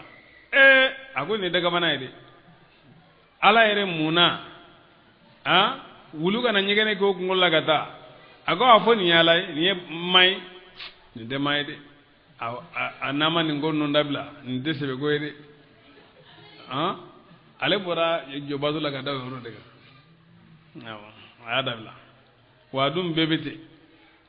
erde ba kolosi erde ba gardi cheni gelo kana sama di cheni gelo nana artika ere kumbe abili mo ibe jolum num boaga ibe ferege limo kana sigi aka no de limo be sigi fukan tumundo ala bismillah الذين ma minu تدعون wal ma feminu nabi kulu batu kulu wele mai من دون الله na makena alai عباد kulu bela jelinya jonde أمثالكم ko aw yere nyona فادعوهم na fayengo femfe minti alai abe bolola sonade fenda shibolo fembi ala kelen pere bolo mimu bolo o bolola sonade nu nyana ema we dota ala e femin di uma we deta ol de la gadima wolo be bolola sonade wode ko sago ibadun amsalukum jondo koma ayero chogo ya fama bon na fara ko ma ayero chogo kwa be kelen ko mo anti kelen ko mo ka ho mo be kelen no akoro to ka fa be kelen ka fa nga son tay be kelen ko ay anga son taw ti kelen do taka jan doyo doka dawla ka boni doye doka suru ala la gatime doka fsan doyere nga ubela jelengo ni bolola sonade ala de son gelay nam naya ja ay wele فليستجيبوا wajabilike awiye na okera sadiqina chefala yakuni batukaga ألهم أرجل yala senyere bula fulowa يمشون nubitama noe sembufea أيدٍ abiga femi mbatu eska ni sawatle rebula se rebula nubitama noe wa ay sendula de nam أو لهم wala أيدٍ tege ude bula يبطشون nobe sega minaninge nae hal ne dumni dama tsega takadu boli atse awo agone fengludun mannu bu bolo o gelemega atogo bilawni awa nege namo na fin lalle mu bolo tendro ulere be kono shiwni kono muyere jelu ni fen bomba ka ten dron kasinga mina hakilla ko niyeninge ko ni be gerse dima ni mi vleniye ni me jugu kari ni mi vleniye ni me awa dawla dima atla talembu bolo chugola nya doye min ba lere bolo kelemulo bedin nani bo gerteke dila ani awa dawla dila ani awa jugu la kari awa utegele ni ko gelera kibe ninda gog manan gona kelera choko dala donnu mi dese agoye ko lu bi dese konde bise ko sobe kasara le bela jele melekele mbale bolo bore ko longo non ne yere senge dayen famia choko no de nun de foyi ibolo filika tika chila foy yawo nam wala nyew de bulawa no be yelige be na ay yemi mbula ti yelige nay nam wala tilo de bulawa no be meninge be na ay flotala lo mala ti meninge nay nam mawla mine gafo almin be cici nuni mangal nunci shetane de bidola awo shaytan de bido la akolongalan nu ana komon nu ana nyona shaytan de bido belajilela shaytan de bido nam maulamine gafo aya jinyon bolu wele kana ne kama kasangi agan dabali nyonya agana magono ayu suna ni kolongola ni babolo awbolo aya suna ni komo babolo aya suna aya fama ni fem babolo aya sunna la ne tisranye de akwa le ka sirata la nam salat bismillah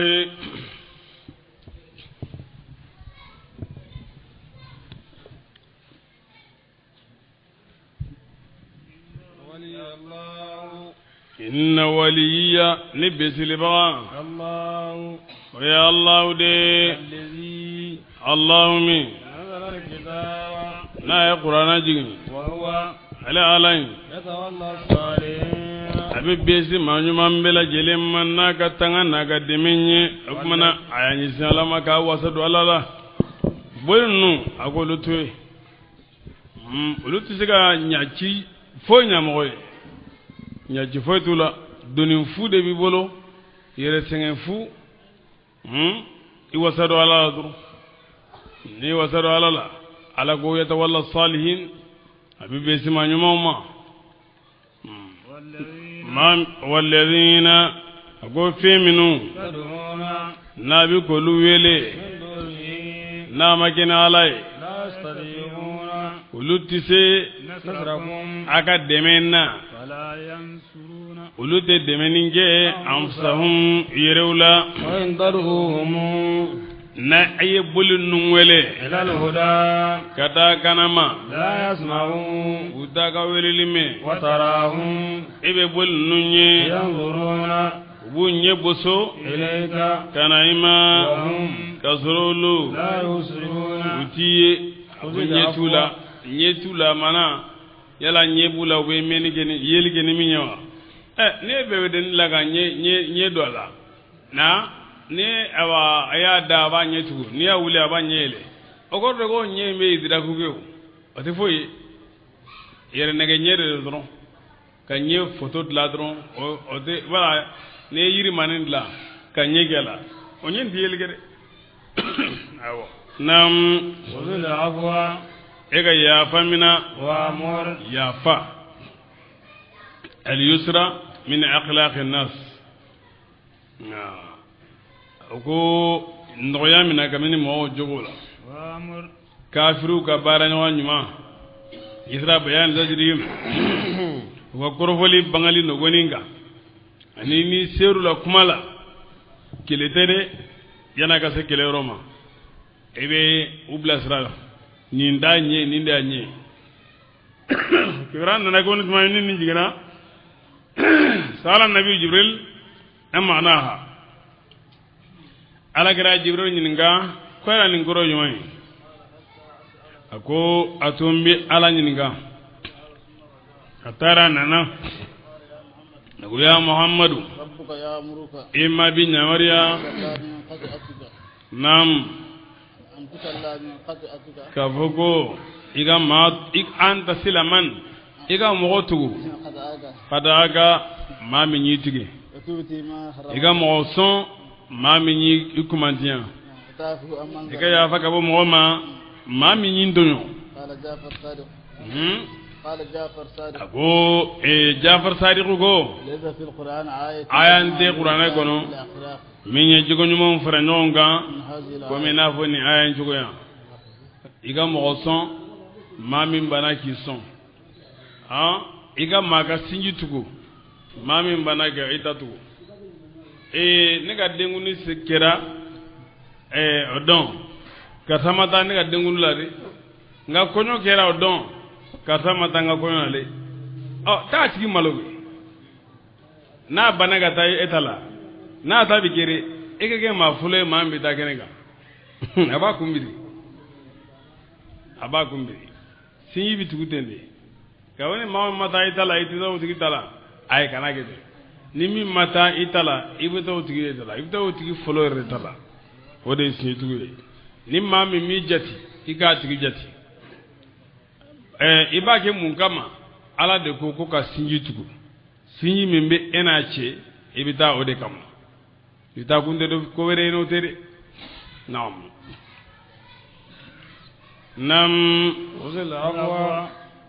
e ka yafa mina وأمر i ka ɲamarali kɛ بالمعروف ni ɲuman ye وأعرض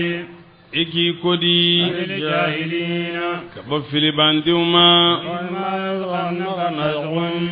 tiɲɛni b'a dɔn ma ni i ka tiɲɛni laɲini من الشيطان kabini sɛtanɛ la فاستعذ e ka tanga ɲini بالله ni ala ye إنه i k'a dɔn ala سميع ale ye mɛnniba de عليم dɔnnikɛla don إن الذين maa minnu اتقوا n'olu siran ala ɲɛ إذا مسهم طائف ni minnu b'a y'olu ma من الشيطان kabini sɛtanɛ la تذكروا u b'o hakili jigin ala la وإذا هم bi taa sɔrɔ olu مبصرون yelibagaw dɔn ala وإخوانهم siran jɔnw tuma dɔ la sɛtanɛ b'a a ɲini k'u don fili la k'u don nedɔngɔ sira la k'u bila o halakiko la nka n'o hakili jiginna yɔrɔ min o bɛ segin k'o yɔrɔ bɛɛ lajɛlen na naam jobatu filibantiya don dɛ a ko olu ye jo dɔw ye yirimanu y'a dilan ko fiɲɛba dɔ wulila fiɲɛ wulilen o turulen bɛ yɔrɔ min na ne kanu kari u taara mɔnzɔn wele ka na ko ka na o turu a nɔ la ko ka na alaw turu u nɔ la u ka baturukɛmanw e yɛrɛ b'a dɔn o bɛɛ ye dɔnni de ye yɛrɛ kan min tɛ se ka ala yɛrɛ jɔ fiɲɛ ɲɛkɔrɔ e ko k'o ye maa ye o bɛ se ka mun dilan ye tɛ se ka ɲa dɛ naam وإخوانهم o ye sitani o balimaw يمدونهم u b'u jidi بالغي fili la ثم ka segin لا يبصرون awa u ti surunya وإذا لم تأتيهم tuma min ni e mana o ma بآية ni kabako dɔ ye قالوا o b'a fɔ لولا اجتبيتها i na koli ka karaba k'a tigi yiri kunfɛ قل e k'a fɔ o ma إنما أتلو ما ne bɛ tugu fɛn de ko يوحى n'o b'o waye إلي ka na ne ma من ربي ka bɔ maro هذا nin kuranna in بصائر ni dallu jelenw de من ربكم ka b'a maro وهدى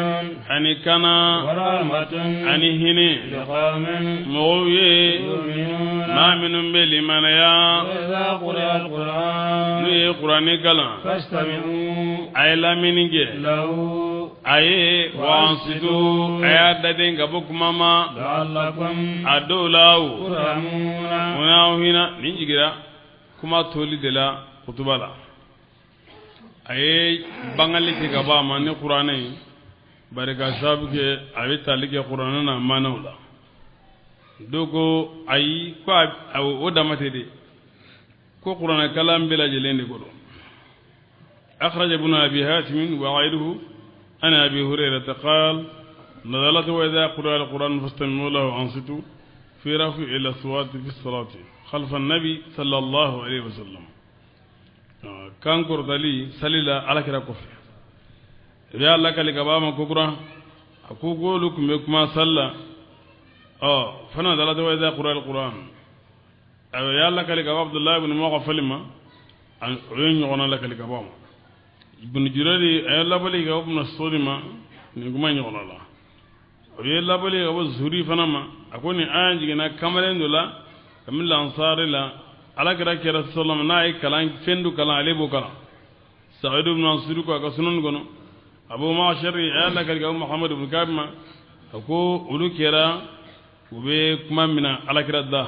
na ay kalan ke ne insur la ga jigi ko anga ndadi anga amangu naam jawani Kurane bi ka téléphone kono ya a ka jouer fana bi baro la sendoro ya bon wa qur'ana bi ika téléphone kono qur'ana bi ka kala ibe iya qur'ana cassette bila la mémoire nu wala ika mawlu kono abe radio yɛrɛ la abe barola ay me radio la abe barola qur'ana bi ka kala abe barola qur'ana koro abe fereke ka qur'ana yi abale jo doni fulo ado amate de wala do amate abale jo kaga baroke o na do ke barola na singena abada den doni ka qur'ana mi la ka lela ne wala bon no re manyala ibe écouteur do ala ibe écouteur do qur'ana na wode kan ko na qur'ana lamini bima ibe écouteur do la kana mo do filila ko qur'ana bi ka kala alna asru kan su do choko parce que kan fly kan yana ma ni kan su bon min be kasiti nunna lute kan yana ma kan su de ko mana finyana matikafu madama ni arjo ni fende bi ka fodron fana sara tigi be direct la voilà tigi be direct ko dessus voilà mais o korte ga foko qur'an kalam mbonya bi bo akane mais o différence o tegelen ko sebe quoi ni kasiti bada ne bi ga lamen kasiti ni na sera sujudi bi roma ati wajibe ga ati nyini fi ka sujudi ke aw ko ka soro kalamba yere sigilen do bi ga kala ko kona be sujudi bi no ta sujudi bi tika ni kasiti ni yaw ko de on ga fome ci wala naam bismillah wa zikru rabbaka naam fastami'u lahu أما لم يقل اسمه لأن الاستماع فيه تعمد أن تسمع كدبا كما كلمه ولا قد فاستمع نعم ودكتور شرعي بلك أن التسمع لأسرار الغيب أنا مورك جنولامي تجسسا عليه بالباس أنا ورتم فيما يروي أن سيدنا أبو هريرة قال رسول الله تحاسدوا ولا تباغضوا ولا تجسسوا ولا تحسسوا ولا تناجشوا وكونوا عباد الله إخوانا ولا على كده فتان دلك كبنو أكنا كمو يوم كبرات أكنا يوم هاسديا ويفلوي أكنا يوم كونيا أكنا يوم كو سكسكي كتافو أكنا يوم كو سكسكي كدون أكنا يوم awa nkonkisер chugodola najash ka nyogon jamfa serewla ga noke ay ga ala ka jonyi balmami naam naam azaqra al-ghafsam lahu al-insan qad yasmatu wa yastamiu walakin bi'ad niyyati ta'abbud fa yuhram min thawab al-istima' sitano adama dem sigi dade isika laminike ngai tika keni batuye ngane abin yini fi ga keni batunga ni ala de ko nga ken fana bi ka ke mi ga qur'an lemme al ni da ko rodon bi ga lame nam nam agadna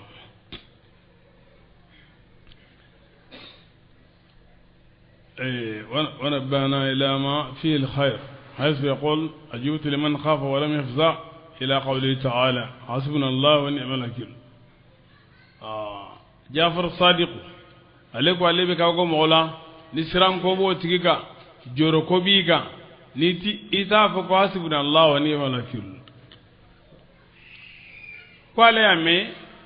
كو ما دو ينفو كو فانقلبوا بنعمة من الله وفضل لم يمسسهم كو ما دو ينفو كو سغناني نيماي كبالا يرو انفسهم تيا كو كوجو موسو حسبنا الله ونعم الوكيل منو ني اوفو كو تورو مسرو ويهراسرو akwa le kabagora moye ma min dimingo yisro idin tisingafo la ilaha illa anta subhanaka inni kuntu minaz zalimin ko ale ame alala ala ko onogonina ko fastajabna lahu wa najjaynahu min al-ghammi wa kadhalika nunjil mu'minin ko ala o fo onogonna o bayara ko ne dimingo bi mu'mina ikafuko la ilaha illa anta subhanaka inni kuntu minaz zalimin. Jafar Sadiq go ko ale kabagora maye maminu ya tigi dabali wi dabali ke mamina ne amasinga telia kafuko o fa bidu amri ila Allah inna Allah basirun bil ibad wa fa bidu amri ila Allah inna Allah basirun bil ibad koni dabali kira mamina ko ikanga odefo ko ale bi kabugo mola i dabali ba tigila na ti tlaka ni fo ko ale ya mi alala ala ko onno gonna ko fawaqahu Allah sayyiati ma makaru ko alay atanga fen jugmama nuyo dabalidla ya fam ni dabali ke mamina ki siri wala ki janfa ha ibe wa ofa wido amara ila Allah inna Allah basirul ibad ibo ko akaba ko mogola mambe jini ibi dawla nyini ibi bonya nyini ibi gerse nyini idunti kafuko ma sha Allah la quwwata illa billah ko alayami alala ala ko no gonna ako fa asa rabbi an yutiyani khayran min jannatik ko alayami ami alala ko ni chengo ko abisika benni mamye ni fo alaka atigi son fenna min gafsan to tay ma sha Allah la quwwata illa billah ما شاء الله لا قوة إلا بالله أقول ونحن هنا نستمع لقراءة القرآن الكريم بنية التعبد فذلك هو حسن الأدب الذي يجب أن نستقبل به العبرة نعم هكذا أفلك أن نقول منه فو بكوني دي ما هو يبي نفسر في من وقتي أن نفهم بسرور تكون يوم من النبوة توي كفردالا we kaba ko de quoi mais on veut ka fayra minun soro Jafar Sadiq la ni yoroina anga hakil tola ni mena fakapo hasbunallahu wa ni'mal wakilu katoko fo tuma mini geleabi ga agera kasola donyo agera nanyo nayo ebito kan defo na fara kiya mo minana ebito kan defo ni dimingo biga kamana gongo biga la ilaha illa anta subhanaka inni kuntu minaz zalimin ni jamfa sirlembi kama ba fe ka kude tankira igana fulo chen wa fa widu amra ila Allah inna Allah basirun bil ibad ni be gertre ni fembi bulo ne ba fa ka barka do re ni gare ko yalaw mo mi nga na fulo bito ka chen ko la frabola momi ni na fulo bi bulo na fulo bi chen wati be chen mi do kana fulo de ko sidola ma sha Allah la quwwata illa billah ni ma mbe dume ninga chen ti do ga na fulo la iga bolla fendi chen ko sila ne ala ga ni naam bismillah kuma labana wa qala akharuna min ulama الإنصات للقرآن الكريم يكون في الصلاة وفي خطبة الجمعة أو العيدان لأنها تشتمل على آيات من القرآن نعم ونبه البعض إلى أن الإنصات للخطبة ثبت بدليل قول النبي عليه الصلاة والسلام إذا قلت لصاحبك والإمام يخطب يوم الجمعة أنصت فقد لغوت إذن الإنصات للخطبة جاء بدليل من السنة نعم ولذا خطبة كنا نا إيدونا مسير كنا كنا موجود رادري إيسينجي مرو كرفي كخطبة لامي كنا فعلي بسيجروني نعم ولا ما واجب ده واجبي نافلة دون بنافلة كنا ولا كم ولوكا واقي كذا كسينزي كم كو فاميا دو ديغا وكوسو ولوكا تابلو لا ولوبا كي nga aunga famia la goni nes nususu biga minjirana ibisike duro gongo wala misiri foli mustahabu de jakoate mustahabu de don kai ngani ani wadi darama lembena ibisike lamini nga gele na aygo واذكر ربك ikima kofo في نفسك ininna تضرعا dama kasila وخيفة ni siranna khifatan نعم ni siranna alani ودون الجهر iga siran alani mana khifatan ya do don kunu ango wa khufiyatan wa khufiyatan o dogoli anyo nye fawi iga do dogo hala almami ka fatiha nabi ka fatiha ta nyongon fe beki ta fita ida jukoro beki ka do uke o de kai o ngani alami yere fana na ga do jam fana nyuma ma bolo ale se ka fuke anta alami ota beki ta dogo de kai o khufiyatu yanyo fukunu me bidai khifatan ke iri kuma dogoya alaye ani kasran alani mɔgɔ bɛ o kɛ ala ka weleli dɔrɔn de la awɔ a weleli min ye batu ye ala ka weleli o ye batu de ye wala o ye batu de ye bon o batu in sarti dɔ ye a tazallulu k'i yɛrɛ kuma dɔgɔya ani ka siran ala ɲɛ awɔ nam ni bangali jukoro kamini kumala ni sɔgɔmada ye walasa ni wuladani ye kana kɛ ɲinanbagaw do ye ka bɔ ala kofɔma malika minnu n'o bɛ maa yɔrɔ kamini malikaw la olu t'u yɛrɛ kunjɛ bonya ka bɔ ala ka jɔnya ma bɛ ala sinuya besiri biyalaye ni tilema jigin n'a sɔrɔ tilema jigin kosɛbɛ sidi bin yɔrɔ dɔ an bɛ se ka sidi bin Allahu akbar